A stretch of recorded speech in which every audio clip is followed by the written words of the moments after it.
Hi everyone, this is the Mastery Study Guide video for numbers 16 and 17. So we're in chapter 7 looking at radical equations, rational exponents, and simplifying radicals of higher degrees.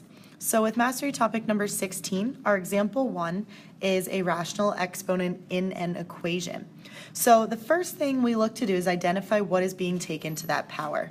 In this case, the a plus 1 is being taken to the 1/2 power. I like to either circle it, highlight it, put a box around it so I know only the a plus 1 can stay on that left side. So that means the -3 that's being multiplied, we need to divide both sides by it so that it goes away. We end up with a plus 1 to the 1/2 equals positive 7. Now that we have isolated what is being taken to the power, we take both sides to what we call the reciprocal power. So the reciprocal of 1/2 is 2/1, or just 2.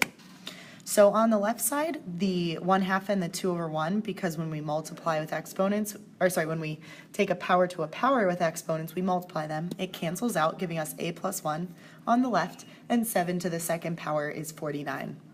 Then you guys know what to do here. Get a by itself by subtracting 1 from both sides, giving us a solution of 48.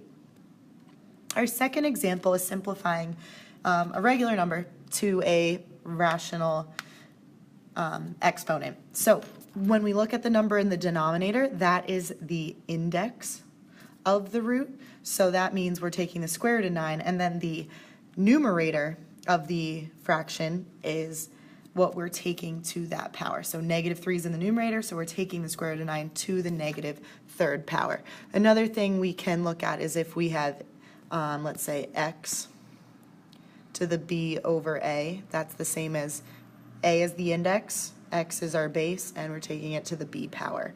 We can also put the b underneath the radical. That part doesn't matter. So it's up to you, whatever makes it easier to simplify. In this case, for this example, it's easier to take the square root of 9 first. So that's equal to 3. 3 to the -3rd power. Now, a lot of you want to do -27, but the negative exponent just means it goes to the denominator and becomes positive. 3 to the 3rd power is 27, so our final answer is 1/27. Now we're moving on to topic 17, which is simplifying radicals of higher order, so 3rd, 4th, and 5th roots. So if we're looking at cube roots, we had that yellow half sheet that had our perfect roots cheat sheet on it. So we're looking for, with the regular numbers, factors of 81 that are perfect cubes, and with our exponents, we want them to be multiples of 3. So let's break it up. 81, the biggest perfect cube that goes into it is 27, and the other factor is 3.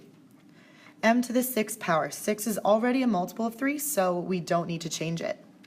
However, n to the 10th power is 10's not divisible by 3, so we need to break it up into the exponent that's just under 10, that would be divisible by 9, and then whatever we have left. So that would mean we'd break it up n to the 9th times n to the 1st.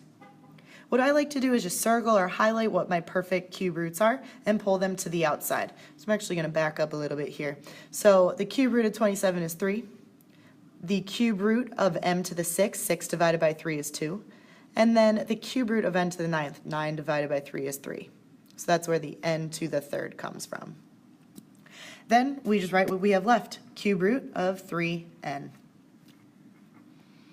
Number 2 is we're going to do the similar process, but with 4th roots and multiples of 4 in the exponents. So we'll start with our big radical bar. 64, the biggest perfect 4th root, is 16. X to the 5th, 5 is not divisible by 4, so again we break it up into an exponent that is just under 5, but divisible by 4, that's going to be x4, and we have x1 left over. So they still multiply to x to the 5th. It's equal to what we see above. And then our last one, 12 is already a multiple of 4, so we don't need to change it. Again, I like to highlight what my perfect 4th roots are, so that's going to be 16, x4, and y12. And then pull out the 4th root of 16, that gives me positive 2. 4th root of x to the 4th, 4 divided by 4 is 1, so just a single x. Y to the 12th, 12 divided by 4 is 3, so I'm going to end up with y to the 3rd power.